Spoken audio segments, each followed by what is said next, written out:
जय जोहार, जय झारखंड। मैं कमलेश आनंद आज फिर से आप लोगों के सामने झारखंड के कुछ तथ्यों के विषय में डिस्कस करने के लिए हाजिर हूँ। तो झारखंड में बहुत सारी परीक्षाएं होती हैं और उस परीक्षा में झारखंड पे बहुत सारे सवाल पूछे जाते हैं। तो झारखंड में जो सवाल पूछे जाते हैं, अभी आगामी परीक्षा आने वाली है, महिला सुपरवाइजर का एग्जाम होने वाला है, आगामी महीने में अगले महीने में हमारा झारखंड सीजीएल का भी एग्जाम होने वाला है, जिसकी तिथि अभी बताई नहीं गई है लेकिन अगस्त महीने में होगी, ये क्लियर कर दिया गया है। तो उसमें झारखंड जीएस के बारे में क्वेश्चन पूछे जाएंगे।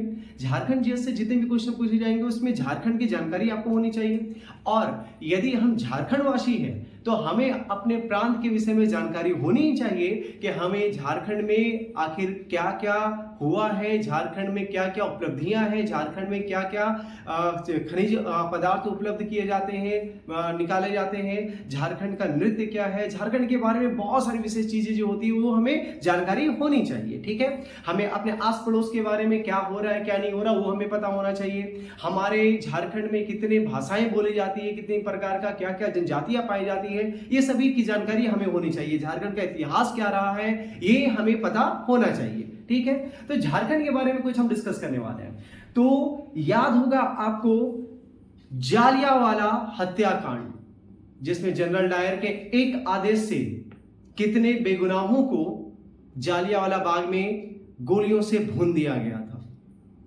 आजाद हो जालियांवाला हत्याकांड हमारे भारत को आजाद होने से पहले किया गया था, लेकिन आजाद भारत के बाद जालियांवाला हत्याकांड की संज्ञा झारखंड में हुए खरसावां गोलीकांड को दिया जाता है। तो खरसावां गोलीकांड जिसे क्या कहा, किसकी संज्ञा दी जाती है? आजाद भारत का जालियांवाला बाग हत्या कांड की संज्ञा इसे दिया गया। आजाद भारत का जालियांवाला बाग हत्याकांड की संज्ञा इसे दी गई है। तो आखिर से ये संज्ञा क्यों दी गई? क्योंकि इसमें भी एक मैदान में पुलिसों के एक निर्देश से अंधाधुंध गोलियां चलाई गई, जिसमें 100 से ज्यादा लोग, लगभग 100 लोग मारे गए थे और लगभग 400 लोग घायल हो गए थे। इस मीटिंग में, एक मैदान में मीटिंग किया जा रहा था, खरसावां के एक मैदान, एक हाट में मीटिंग किया जा रहा था, और उसी बैठक में, उसी मीटिंग में उड़ीसा के पुलिस के द्वारा अंधाधुंध फायरिंग की गई, अंधाधुंध गोलियों की फायरिंग की गई, और उस फायरिंग में लगभग 100 से ज्यादा लोग, 100 लोग मारे गए और 400 से अधिक लोग घायल हो गए। इसलिए इसे क्या कहा जाता है? आजाद भारत का जालियांवाला बाग का हत्याकांड की संज्ञा इसे दिया गया है। तो भाई खरसावां गोलीकांड कब किया गया? खरसावां गोलीकांड कब किया गया? तो इसका ऑप्शन दिया गया है 1 जनवरी 1949 में, 3 फरवरी 1948 में, 1 जनवरी 1948 में, 3 फरवरी 1949 में। तो ये जो हत्याकांड किया गया था, गोलीकांड किया गया था, खरसावां गोलीकांड, ये हुआ था 1 जनवरी 1948 ईस्वी में। 1 जनवरी 1948 ईस्वी में। तो आखिर ये था क्या? तो 1 जनवरी 1948 ईस्वी, जब 1947 में भारत आजाद हो गया था, तो भारत आजाद होने के बाद बिहार को बंगाल और उड़ीसा में बांटने की साजिशें रचनी शुरू हो गई। जब भारत 1947 में आजाद हो गया, भारत 1947 में जब आजाद हो गया, 1947 में आजाद होने के बाद बिहार राज्य को बंगाल और उड़ीसा में बांटने की साजिशें शुरू हो गई थी। ठीक है, तो यहां पर बिहार राज्य में जो खरसावां और संबलपुर, ठीक है, सॉरी, खरसावां और सरायकेला। तो खरसावां जिसके राजा उस समय कौन थे? तो रामचंद्र सिंह देव। खरसावां के राजा रामचंद्र सिंह देव। ठीक है, खरसावां के राजा कौन थे? रामचंद्र सिंह देव। तथा सरायकेला के राजा थे सरायकेला के राजा कौन थे? आदित्य प्रताप सिंह।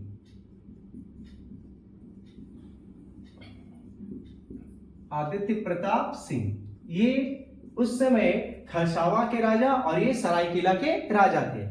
तो भाई खरसावा के राजा रामचंद्र सिंह देव और सरायकेला के राजा आदित्य प्रताप सिंह, क्योंकि उस समय ये जो जगह है इसमें उड़िया भाषा उस समय लोक भाषा थी, ठीक है, उड़िया भाषा यहाँ पे ज्यादा बोला जाता था, तो उसके भाषा के कारण, ठीक है, लोक भाषा थी, इसी कारण इस क्षेत्रों को उड़ीसा में विलय करने का बात किया गया। कहां पे? उड़ीसा में विलय, उड़ीसा में विलय किस लिए? लोक भाषा के कारण। लोक भाषा क्या था? उड़िया, ठीक है, लोक भाषा उड़िया होने के कारण इस दोनों जगह को, इस दोनों क्षेत्रों को, ठीक है, इस दोनों क्षेत्रों को उड़ीसा में विलय होने का प्रस्ताव रखा गया। और इस प्रस्ताव के लिए जो एग्रीमेंट तैयार किया गया, उस एग्रीमेंट को, ठीक है, खरसावा राजा ने, खरसावा के राजा कौन? रामचंद्र सिंह देव ने, उस एग्रीमेंट को खरसावा के राजा ने 14 दिसंबर 1947 में साइन कर दिया, ठीक है। रामचंद्र सिंह देव जो खरसावा के राजा थे, उन्होंने 14 दिसंबर 1947 को साइन कर दिया, और आदित्य प्रताप सिंह ने 16 दिसंबर 1947 ईस्वी में उस एग्रीमेंट में साइन कर दिया। तो भाई खरसावा के राजा जो रामचंद्र सिंह देव थे और सरायकेला के आदित्य प्रताप सिंह, ये दोनों ने क्या किया कि भाई ये जो क्षेत्र है यहाँ पे लोक भाषा उड़िया थी, तो उड़िया लोक भाषा के कारण, इस भाषा के कारण इसे उड़ीसा में विलय करने का प्रस्ताव किया गया। और इस प्रस्ताव के लिए जो एग्रीमेंट तैयार किया गया आजाद भारत के बाद, 1947 के आजादी के बाद, तो ये प्रस्ताव के लिए एग्रीमेंट जो तैयार हुआ, उस एग्रीमेंट में रामचंद्र सिंह देव, खरसावा के राजा रामचंद्र सिंह देव ने 14 दिसंबर 1947 को साइन कर दिया, और उसी एग्रीमेंट में आदित्य प्रताप सिंह जो सरायकेला के राजा थे 16 दिसंबर 1947 ईस्वी में साइन कर दिया। लेकिन ये तो उसके भाषा के मूल के आधार पर ये तो साइन किया गया कि इसे उड़ीसा विलय किया जाना है, लेकिन यहाँ की जो जनता थी वो या नहीं चाहती थी, जनता या नहीं चाहती थी, ठीक है, नहीं चाहती थी कि भाई ये विलय उड़ीसा के साथ हो जाए, ठीक है। तो ये विलय उड़ीसा के साथ हो जाए, ये जनता नहीं चाहती थी। और विलय के लिए जो एग्रीमेंट हुआ, उस विलय का तारीख निर्धारित किया 1 जनवरी 1948। इस वर्ष को विलय का तिथि निर्धारित किया गया। विलय की तिथि कब निर्धारित की गई? विलय की तिथि 1 जनवरी 1948 ईस्वी को निर्धारित किया गया कि भाई 1 जनवरी 1948 ईस्वी में ये खरसावा सरायकेला क्षेत्र उड़ीसा में विलय कर दिया जाएगा। लेकिन जनता तो यह नहीं चाहती थी, तो जनता इसका विरोध करने लगी। तो इसके विरोध के स्वरूप एक बैठक बुलाई गई। किसके द्वारा यह बैठक बुलाई गई? तो यह बैठक बुलाई गई थी ये जो आदिवासी महासभा के द्वारा। तो ये जो बैठक बुलाई गई, ये किसके द्वारा बुलाया गया? आदिवासी महासभा के द्वारा, ठीक है, महासभा के द्वारा एक बैठक बुलाई गई। और ये बैठक 1 जनवरी 1948 ईस्वी में ही बुलाई गई। 1 जनवरी 1948 आदिवासी महासभा, जिसके अध्यक्ष उस समय थे जयपाल सिंह मुंडा, ठीक है।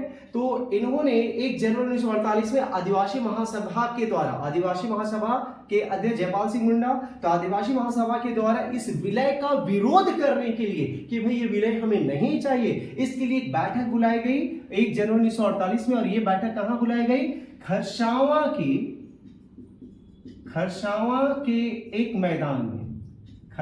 के एक मैदान, हाट कहा जाता है, तो एक विशाल मैदान में यह बैठक बुलाई गई, ठीक है। जिस बैठक में बहुत सारे लोग आए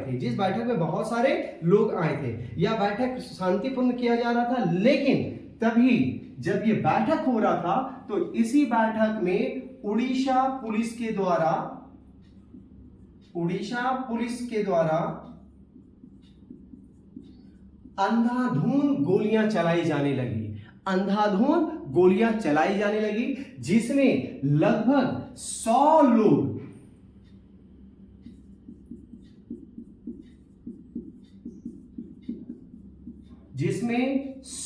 लोग मारे गए तथा लगभग 400 लोग घायल हो गए। घायल हो गए। तो ये 100 लोग लगभग मारे गए थे, 400 लोग घायल हो गए थे। ठीक है, तो इस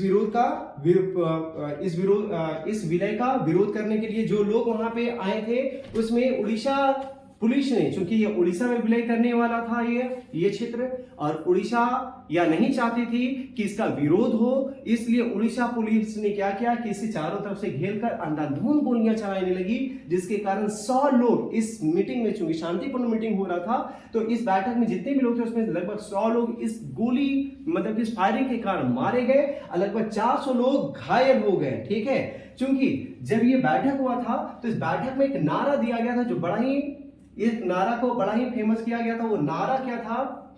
एक नारा लगाया गया था इस बैठक में, वो नारा था झारखंड अगुआ उड़ीसा जारी कब हुआ।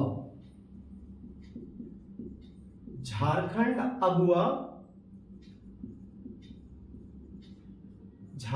अगुआ उड़ीसा जारी कब हुआ। उड़ीसा जारी कब हुआ, जिसका अर्थ होता है कि झारखंड अपना है, उड़ीसा शासन नहीं चाहिए। झारखंड अपना है, उड़ीसा शासन नहीं चाहिए। ठीक है, तो इसमें अंधाधुंध गोलियां चलाई जाने लगी, जिस कारण 100 लोग मारे गए, 400 लोग घायल हो गए। इसलिए इसे खरसावा गोलीकांड कहा जाता है। इसे क्या कहा जाता है? खरसावा गोलीकांड का नाम से जाना जाने लगा। तो खरसावा गोलीकांड कब किया गया भाई? तो 1 जनवरी 1948। क्यों किया गया? तो उसमें बिहार के 2 क्षेत्र खरसावा सरायकेला को उसके लोक भाषा उड़िया होने के कारण वहां के राजा रामचंद्र सिंह देव, आदित्य प्रताप सिंह देव ने एग्रीमेंट में साइन किया कि भाई इस क्षेत्र को अब उड़ीसा में विलय किया जाना चाहिए। लेकिन उड़ीसा में विलय करने का तारीख 1 जनवरी 1948 रखा गया, लेकिन वहां की जनता यह नहीं चाहती थी, जिसके विरोध में आदिवासी महासभा ने एक बैठक बुलाई। उस बैठक को 1 जनवरी 1948 को यह बैठक बुलाया गया। खरसावा के एक विशाल मैदान, एक हाट में ये बुलाया गया, जहां पे उड़ीसा पुलिस ने घेर कर अंधाधुंध गोलियां चला दी और उस अंधाधुंध गोलियों में 100 लोग मारे गए, 400 लोग घायल हो गए। इसलिए इसे आजाद भारत का जालियांवाला बाग का हत्याकांड का भी संज्ञा दिया जाता है। तो खरसावा गोलीकांड 1 जनवरी 1948 में हुआ। तो इस गोलीकांड के बाद भारत सरकार ने सरायकेला खरसावा को उड़ीसा में विलय का प्रस्ताव को खारिज कर दिया कि भाई अब ये उड़ीसा में विलय नहीं होगा, या उड़ीसा में विलय नहीं होगा। ठीक है, और 139 दिनों के बाद, चूंकि यह विलय हो चुका था, तो 139 दिनों के बाद 1 जनवरी को यह विलय किया गया था। तो 139 दिन के बाद 139 दिनों के बाद 18 मई 1948 ईस्वी को 18 मई 1948 ईस्वी को यह क्षेत्र उड़ीसा से अधीन रहने के बाद बिहार प्रांत में पुनः शामिल हो गया। यह दोनों क्षेत्र क्या हुआ? बिहार प्रांत में पुनः आ गया। बिहार प्रांत में पुनः आ गया। ठीक है, तो ये भी सवाल बनाया जा सकता है कि भाई कितने दिनों के बाद उड़ीसा से कितने दिनों के बाद खरसावा और सरायकेला को बिहार प्रांत में पुनः लाया गया था? तो 139 दिनों के बाद 18 मई 1948 को, ठीक है, 1 जनवरी में विलय हुआ था और 18 मई 1948 में यह बिहार प्रांत में पुनः आ गया। तो ये हमारा था पहला सवाल, खरसावा गोलीकांड कब किया गया, ये उसका पूरा डिस्कशन था। देखते हैं अगले सवाल में चलते हैं। चलिए अगले प्रश्न की ओर चलते हैं। अगला प्रश्न हमारा क्या है कि मुंडा शासन व्यवस्था में मुंडा गांव के धार्मिक प्रधान को क्या कहा जाता है? ये सवाल पूछे भी गए हैं पिछले झारखंड की कुछ परीक्षाओं में। तो मुंडा शासन व्यवस्था के बारे में पहले हम लोग डिस्कस कर लेते हैं कि भाई मुंडा शासन व्यवस्था क्या होता है। तो मुंडा शासन व्यवस्था मुंडा जनजाति की मुंडा जनजाति की शासन व्यवस्था को कहा जाता है, कि शासन व्यवस्था को कहा जाता है। ठीक है, को कहा जाता है। मुंडा शासन व्यवस्था कि मुंडा जनजाति की शासन व्यवस्था को क्या कहा जाता है? मुंडा शासन व्यवस्था। तो यह मुंडा शासन व्यवस्था में जो मुंडा गांव का प्रधान होता है, गांव का प्रधान, ठीक है, उसको क्या कहा जाता है? गांव का प्रधान को मुंडा कहा जाता है, ठीक है, गांव का प्रधान को मुंडा कहा जाता है। तो गांव का प्रधान कौन होता है? मुंडा होता है, ठीक है। तो इसका यह वंशानुगत होता है कि भाई वंश के अनुसार जो भी चलते आ रहा है वही यह गांव का प्रधान बनाया जाता है, जिसको मुंडा कहा जाता है। अब इसका कार्य क्या है? तो मुंडा का जो कार्य होता है, वो मुंडा का कार्य क्या होता है? तो मुंडा का कार्य होता है लगान वसूलना, गांव की विधि व्यवस्था को देखना, ग्रामीणों से लगान वगैरह, जो विवाद वगैरह होता है उसको निपटाना वगैरह, जो छोटे मोटे विवाद होते हैं वो गांव में ही खत्म कर देना, ये मुंडा का व्यवस्था होता है, ठीक है। मुंडाओं के द्वारा जो निर्मित खेत होता है, इनके द्वारा निर्मित खेत को, इनके द्वारा जो खेत बनाया जाता है, निर्मित खेत, उसको कहा जाता है खूंट कट्टी, ठीक है, खूंट कट्टी, खूंट कट्टी कहा जाता है, ठीक है। तो इनके द्वारा जो खेत बनाया जाता है उसको खूंट कट्टी भूमि कहा जाता है। क्या कहा जाता है? खूंट कट्टी भूमि। और निर्मित करने वाला जो भी व्यक्ति इसको निर्माण करता है, इस खेत को जो बनाता है, उसको कहा जाता है खूंट कट्टीदार, खूंट कट्टीदार। तो खूंट कट्टीदार किसे कहा जाता है? तो मुंडाओं को, गांव का जो प्रधान होता है उसको मुंडा कहते हैं। इनके द्वारा जो खेत बनाया जाता है, जो निर्मित किया जाता है, उसको कहा जाता है खूंट कट्टी, और जिस व्यक्ति के द्वारा ये कराया जाता है उसको कहा जाता है खूंट कट्टीदार, ठीक है। अब गांव का जो यह मुंडा जो होता है, क्या होता है? मुंडा शासन व्यवस्था में जो मुंडा, जो प्रधान होता है, गांव का प्रधान, उसको क्या कहा जाता है भाई? मुंडा कहा जाता है। ये गांव का प्रधान होता है।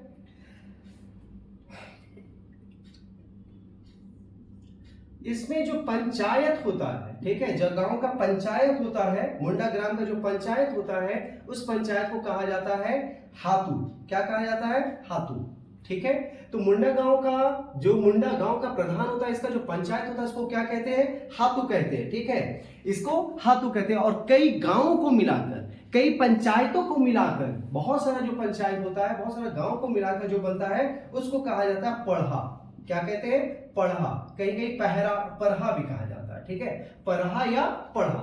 तो यहाँ पे पढ़ा और परहा क्या हो गया भाई? तो पढ़ा होता है कई गांवों को मिलाकर, कई गांव को मिलाकर, ठीक है, कई गांव को मिलाकर जो पंचायत जो बनाया जाता है उसको क्या कहा जाता है? पढ़ा। तो भाई पढ़ा तो यहाँ पे नहीं होगा, ये तो ऑप्शन गलत हो गया, ठीक है। तो मानकी पहान मां तो बचा है। तो यहाँ पे हमें क्या पता चला कि भाई मुंडा जनजाति की शासन व्यवस्था को मुंडा शासन व्यवस्था कहा जाता है। इसमें गांव का जो प्रधान होता है उसको मुंडा कहते हैं, ठीक है। ये वंशानुगत होता है, या जो पोस्ट होता है या वंशानुगत होता है। इसमें जो पंचायत होता है उसको हातू कहते हैं, और कई हाथों को मिलाकर जो बनता है उसको क्या कहा जाता है? पढ़ा कहा जाता है, ठीक है। इसमें जो भूमि बनाया जाता है, जो खेत बनाया जाता है, उसको खुटकट्टी कहते हैं, और जिसके द्वारा ये बनाया जाता है उसको खुटकट्टीदार कहते हैं, ठीक है। ये तो हमारा क्लियर है। ये जो पढ़ा का जो सर्वोच्च अधिकार होता है उसको पढ़ा राजा कहते हैं। क्या कहते हैं? पढ़ा राजा। जो सर्वोच्च पद होता है इसका, उसको पढ़ा राजा कहा जाता है, ठीक है, पढ़ा राजा कहा जाता है। आगे बढ़ते हैं। पढ़ा पंचायत जो होता है, पढ़ा पंचायत होता है, उसका जो स्थल होता है पढ़ा पंचायत, पढ़ा पंचायत, इसका जो स्थल होता है जहां पे ये पढ़ा पंचायत किया जाता है उसको अखरा कहा जाता है। क्या कहा जाता है? अखड़ा। क्या कहा जाता है? अखरा कहा जाता है, ठीक है। मतलब क्या है? मुंडा गांव का में पंचायत जो होता है, मुंडा गांव में पंचायत की बैठने का आयोजन अखड़ा अखरा में ही किया जाता है। कि भाई जो मुंडा गांव में जो पंचायत होगा वो जहां पे बैठा जाएगा, जहां पे वो पंचायत किया जाएगा, बैठा जाएगा, उसको क्या कहा जाता है? अखड़ा या अखरा, ये भी कहा जाता है, ठीक है। अब पढ़ा पंचायत का जो प्रधान है होता है, ठीक है, जो ये पढ़ा राजा हो गया ये, तो पढ़ा पंचायत का जो प्रधान होता है, ये पढ़ा राजा क्या होता है? तो पढ़ा राजा होता है पढ़ा पंचायत का सर्वोच्च अधिकारी। पढ़ा पंचायत का सर्वोच्च अधिकारी को कहा जाता है, सर्वोच्च अधिकारी को, ठीक है, सर्वोच्च अधिकारी को क्या कहा जाता है? पढ़ा राजा, ठीक है। और पढ़ा पंचायत का जो प्रधान होता है, पढ़ा पंचायत का जो प्रधान होता है, पढ़ा पंचायत का प्रधान, ठीक है, पढ़ा पंचायत का प्रधान। तो पढ़ा पंचायत का जो प्रधान होता है उसको क्या कहा जाता है? मानकी। उसको क्या कहा जाता है? मानकी। तो मानकी क्या होता है भाई? तो पढ़ा पंचायत का जो प्रधान होता है उसको मानकी कहा जाता है। तो मानकी तो हमारा आंसर गलत हो गया। मानकी क्या होगा? तो पढ़ा पंचायत का जो प्रधान होगा उसको मानकी कहा जाता है। तो अब पाहन महतो बचा। अब देखते हैं इस दोनों में कौन सा आंसर होगा। तो मानकी होता है, ये मानकी किसे कहा जाता है? तो पढ़ा पंचायत के प्रधान को मानकी कहा जाता है, ठीक है। अब आगे बढ़ते हैं। अब ये पाहन, पाहन क्या होता है? तो मुंडा गांव का, जो मुंडा गांव का जो धार्मिक प्रधान कहा जाता है, धार्मिक प्रधान जो होता है, तो इसके कार्य क्या है धार्मिक प्रधान का? धार्मिक प्रधान, ठीक है। धार्मिक प्रधान कौन होता है? इसी को पाहन कहा जाता है। किसे कहा जाता है? पाहन। तो मुंडा गांव का धार्मिक प्रधान को पाहन। तो मुंडा गांव का धार्मिक प्रधान किसको कहा जाता है? पाहन कहा जाता है, ठीक है। तो ये पाहन जो होता है मुंडा गांव का धार्मिक प्रधान, इसका कार्य क्या क्या क्या रहता है? तो भाई गांव में शांति बनाए रखने के लिए पूजा पाठ करना, ठीक है, ये कार्य करता है। और मतलब कि इन कार्य को संचालन के लिए जो पाहन के में को लगान मुक्त भूमि को प्रदान की जाती है, ठीक है। मतलब कि गांव में शांति व्यवस्था के लिए पूजा पाठ करना, पूजा पाठ करने के लिए इनको एक भूमि दिया जाता है, ठीक है, जिससे लगान नहीं लिया जाता है, जिससे लगान मतलब टैक्स नहीं लिया जाता है। तो ऐसी जमीन को क्या कहा जाता है? डाली कटारी भूमि कहते हैं। क्या कहते हैं? डाली कटारी, डाली कटारी भूमि कहा जाता है। तो ये भी सवाल बनता है कि भाई डाली कटारी भूमि किसे कहा जाता है? तो गांव में शांति व्यवस्था बनाए रखने के लिए गांव के पाहन के द्वारा, पाहन मतलब गांव, मुंडा गांव का जो पूजा करता है, धार्मिक प्रधान होता है, वो पाहन कहलाता है। तो उसके द्वारा जो पूजा पाठ किया जाता है उसके लिए उनको एक टैक्स मतलब कि लगान मुक्त जमीन दिया जाता है। जो लगान मुक्त भूमि दिया जाता है उसे क्या कहा जाता है? डाली कटारी कहा जाता है, ठीक है। आगे महतो के बारे में जानते हैं। महतो क्या होता है? तो महतो क्या होता है कि भाई पाहन, अब ये जो पाहन है, ये पाहन मतलब कि धार्मिक गांव, मुंडा गांव का धार्मिक प्रधान पाहन, तो इसके सपोर्ट के लिए, सहायक के लिए एक व्यक्ति चाहिए ना, तो इसका जो सहायक होता है उसको मानकी कहा जाता है। क्या कहा जाता है? मानकी। तो मानकी क्या हो गया? मुंडा गांव का धार्मिक प्रधान पाहन का सहायक को मानकी कहा जाता है। यहां तक क्लियर हो गया। अब पाहन का, अब चूंकि पाहन का जो सहायक होता है, ठीक है, पाहन का सहायक को क्या कहा जाता है? तो यह पाहन का सहायक होता है और मुख्य होता है। ये गांव में इसका कार्य क्या होता है? तो संदेश वाहक का कार्य करता है कि भाई जितने भी संदेश पहुंचाना है, जितने भी मतलब कि अपडेट देना है, वो सारा क्या कौन काम करता है? मानकी करता है। तो पूजा से मुंडा गांव का धार्मिक प्रधान पाहन हो गया। अब पाहन का जो सपोर्टिंग एक्टिंग होता है, जो इसका सहायक होता है, वो कौन होगा? मानकी होगा। मानकी का कार्य क्या होगा? तो ये संदेश वाहक के रूप में गांव में कार्य करता है, ठीक है। आगे बढ़ते हुए देख लेते हैं पढ़ा राजा। ये भी एक सवाल बनाया जा सकता है कि पढ़ा राजा कौन है? तो पढ़ा राजा क्या होता है? पढ़ा पंचायत का सर्वोच्च अधिकारी को पढ़ा राजा कहते हैं। किसे कहते हैं? पढ़ा राजा। पढ़ा गांव, पढ़ा पंचायत के सर्वोच्च अधिकारी का नाम क्या होता है? पढ़ा राजा कहा जाता है, ठीक है। अब पाहन का सहायक जो होता है, पाहन का जो सहायक होता है उसको क्या कहते हैं? मानकी कहते हैं, ठीक है। अब भूत खेता, भूत खेता भी इसमें एक सवाल बनता है कि भाई भूत खेता का अर्थ क्या होता है? भूत खेता, तो भूत खेता क्या होता है? भूत खेता के बारे में हम लोग जानकारी ले लेते हैं। तो भूत खेता क्या होता है? गांव को भूत प्रेत के प्रकोप से बचाने के लिए पाहन द्वारा जो विशेष पूजा की जाती है, ठीक है, इसके लिए पाहन को अतिरिक्त भूमि दी जाती है कि भाई गांव में भूत प्रेत का जो साया है उससे बचाव के लिए पाहन के द्वारा पूजा किया जाना है। उसके लिए पाहन को एक अतिरिक्त भूमि दिया जाता है, ठीक है, जिसे भूत खेता कहते हैं। जिसको क्या कहते हैं? भूत खेता कहते हैं। तो ये सवाल क्या था? मुंडा शासन व्यवस्था में मुंडा गांव का धार्मिक प्रधान को क्या कहा जाता है? तो मुंडा शासन व्यवस्था में मुंडा गांव के धार्मिक प्रधान को पाहन कहा जाता है। तो मानकी किसे कहा जाता है? पाहन का जो सहायक होता है उसको मानकी कहा जाता है। ठीक है, तो पढ़ा किसे कहते हैं? तो पढ़ा क्या होता है? तो पढ़ा हमारा यहाँ पे दिखेगा, यहाँ पे पढ़ा, ये हरहा लिख दिया गया है पढ़ा। तो पढ़ा क्या होता है? तो पढ़ा पंचायत स्थल को कहा जाता है, जो पंचायत बनाया जाता है, जो हातू होता है। तो कई गांवों को, कई पंचायतों को मिलाकर हातू बनाया जाता है, और वहां पे पढ़ा जो स्थल पे ये पंचायत किया जाता है उस स्थल को क्या कहा जाता है? पढ़ा कहा जाता है। ठीक है, चलिए अगले सवाल पे हम लोग जंप करते हैं। चलिए अगले सवाल में जंप करते हैं कि झारखंड में सबसे पहले ईसाई धर्म के प्रचार के लिए कितने लोग आए थे? तो झारखंड में सबसे पहले ईसाई धर्म के प्रचार के लिए, ठीक है, तो ये पहले हम लोग जान लेते थे कि झारखंड में चाहे ईसाई धर्म के प्रचार के लिए सर्वप्रथम कब लोग आए थे, कहां से आए थे? ठीक है, तो झारखंड में सबसे पहले गौशनर मिशन आया था। कौन सा आया था भाई? गौशनर मिशन, गौशनर मिशन। ठीक है, सबसे पहले गौशनर मिशन आया था। ये कहां से आया था? तो झारखंड में सबसे पहले ये जर्मनी से आए थे। फादर, जर्मनी से यह गौशनर मिशन आया था। ये जर्मनी से जो गौशनर मिशन आया था, ये father reverend JS, father reverend JS गौशनर द्वारा, JS गौशनर के द्वारा। ठीक है, तो झारखंड में सबसे पहले ईसाई धर्म प्रचार के लिए कहां से लोग आए थे? तो ये गौशनर मिशन सबसे पहले आया था। बहुत बार सवाल पूछा, आपसे ही पूछा जा सकता है कि भाई सबसे पहले झारखंड में कौन सा मिशन आया था? तो गौशनर मिशन सबसे पहले झारखंड में प्रवेश किया था। कहां से आए थे? जर्मनी से आए थे।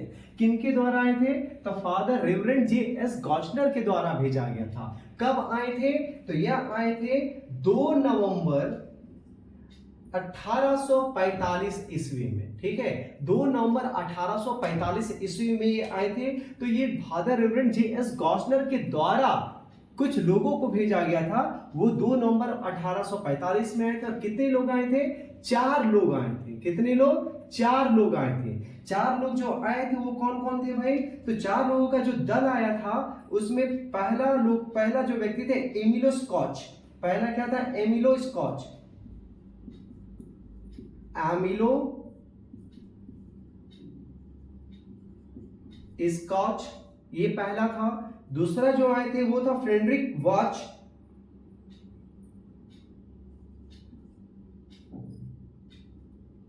फ्रेडरिक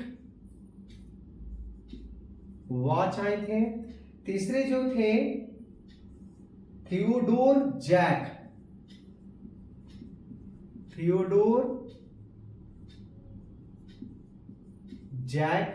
और चौथा व्यक्ति जो थे वो थे कैल्सर अगस्ट ब्रांड,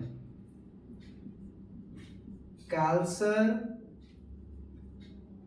अगस्ट ब्रांड। ये 4 व्यक्ति आए थे।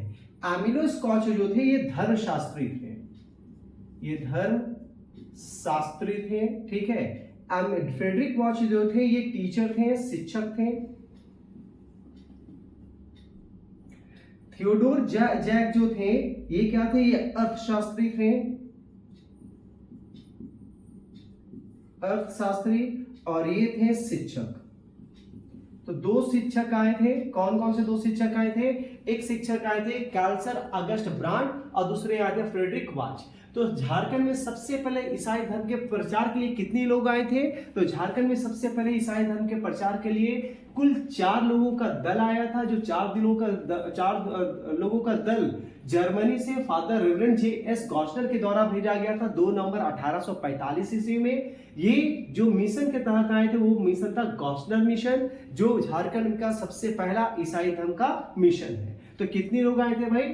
4 लोग आए थे। इस सवाल का जवाब क्या हो गया? 4 लोग आए थे। ठीक है, इसके बारे में कुछ और जान लेते हैं। तो गौशनर मिशन जो आए थे, वास्तविक इसका गौशनर मिशन के वास्तविक संस्थापक कौन थे? डॉक्टर हेकरलिन। ध्यान दीजिएगा, ये भी सवाल बन सकता है। डॉक्टर हेकरलिन। तो डॉक्टर हेकरलिन कौन थे? तो डॉक्टर हेकरलिन गौशनर मिशन के, गौशनर मिशन के संस्थापक थे, ठीक है। कौन थे? डॉक्टर हेक्करलिन थे, ठीक है। तो 1 दिसंबर ये जब आए थे तो सबसे पहले 1 दिसंबर 1845 को बेथे सदा का स्थापना किया गया था, ठीक है। बेथे सदा का 1 दिसंबर 1845 में सबसे पहले क्या स्थापना किया गया? बेथे सदा। बेथे सदा का मतलब क्या होता है? तो बेथे सदा जो दया या पवित्र स्थल, पवित्रता का घर माना जाता है, ठीक है। तो बेथे सदा का या निर्माण किया गया था, इसका सबसे पहले बनाया गया था। तो झारखंड में सबसे पहले ईसाई धर्म के प्रचार के लिए कितने लोग आए थे? 4 लोग आए थे। 4 लोग कौन कौन थे? एमिलो स्कॉच जो धर्मशास्त्री थे, फ्रेडरिक वॉच शिक्षक थे, थियोडोर जैक अर्थशास्त्री थे, अकाल्सा अगस्ट ब्रांड जो शिक्षक थे। ये किनके द्वारा भेजा गया था? Father reverend JS. गॉस्टन के द्वारा गॉस्टन मिशन के अंतर्गत भेजा गया था सन 2 नवंबर 1845 ईस्वी में जर्मनी से। क्लियर है? तो इस सवाल का जवाब क्या हो गया? 4 लोग आए थे। अगले सवाल की ओर देखते हैं। चलिए अगले सवाल की तरफ चलते हैं। पलामू का किला कहां स्थित है? पलामू का किला कहां स्थित है? तो पलामू का किला के बारे में थोड़ा सा जानकारी ले लेते हैं कि भाई पलामू का किला कहां स्थित है।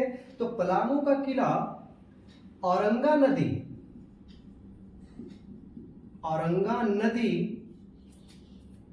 तथा उत्तरी कोयल नदी के किनारे बेतला राष्ट्रीय उद्यान से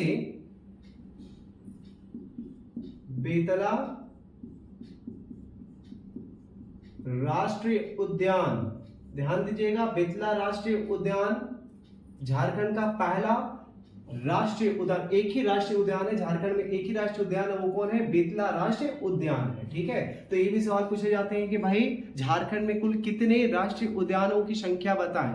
तो झारखंड में सिर्फ एक ही राष्ट्रीय उद्यान है, बेतला राष्ट्रीय उद्यान। तो पलामू का किला जो है औरंगा नदी और उत्तरी कोयल की नदी के किनारे बसा हुआ है। बेतला राष्ट्रीय उद्यान से महज 5 किलोमीटर की दूरी में लातेहार जिला में, ठीक है, लातेहार जिला में यह स्थित है। लातेहार जिला में यह स्थित है। पलामू का किला कहां स्थित है? तो पलामू का किला लातेहार जिला में औरंगा नदी और उत्तरी कोयल नदी के तट पर राष्ट्रीय उद्यान बेतला राष्ट्रीय उद्यान के सिर्फ महज 5 किलोमीटर की दूरी पर स्थित है। तो यहाँ पे ये लोग कंफ्यूज, बहुत सारे विद्यार्थी ये कंफ्यूज करते थे कि पलामू का किला कहाँ पे स्थित है। क्योंकि पलामू लिखा गया तो इसका आंसर पलामू हो सकता है, लेकिन इसका आंसर पलामू नहीं होगा, ठीक है। तो इसका निर्माण किसने कराया था? तो पलामू का किला जो है इसका निर्माण किसने कराया था? चेरो वंशी शासकों ने कराया था। किसने कराया था? चेरो वंशी शासकों ने करवाया था, ठीक है। चेरो वंश के शासकों के द्वारा या पलामू का किला का निर्माण कराया गया था, ठीक है। यहाँ पे एक्चुअल में 2 किले हैं, एक पुराना किला है, एक नया किला है। यहाँ पे कुल कितने किले हैं? 2 किले हैं, ठीक है। 2 किले हैं, एक पुराना किला है और एक नया किला है, ठीक है। एक पुराना किला है और एक नया किला है। ये दोनों को संयुक्त रूप से पलामू का किला कहा जाता है। दोनों को मिलाकर ही कहा जाता है पलामू का किला, ठीक है।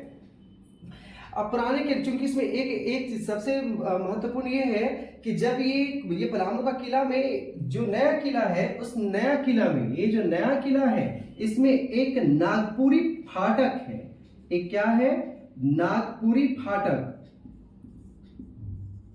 ठीक है। नागपुरी फाटक, तो नागपुरी फाटक जो है इसको नागपुरी दरवाजा भी कहा जाता है। नागपुरी दरवाजा या फेमस है नागपुरी दरवाजा, नागपुरी फाटक है जिसका ऊंचाई 40 फीट तथा चौड़ाई 15 फीट है।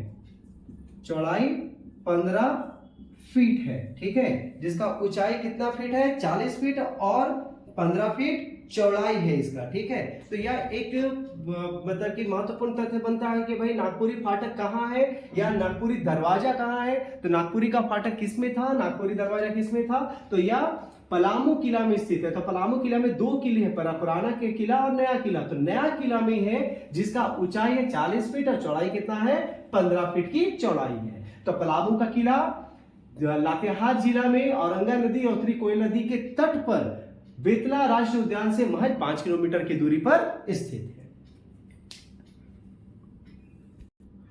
अगले सवाल की तरफ चलते हैं। अगला सवाल हमारा क्या है, सिद्धू कान्हू किस विद्रोह से संबंधित थे? ठीक है, तो सिद्धू कान्हू का संबंध किस विद्रोह से है? तो 4 ऑप्शन दिया गया, तमाड़ विद्रोह, चेरो विद्रोह, भूमिज विद्रोह तथा संथाल विद्रोह।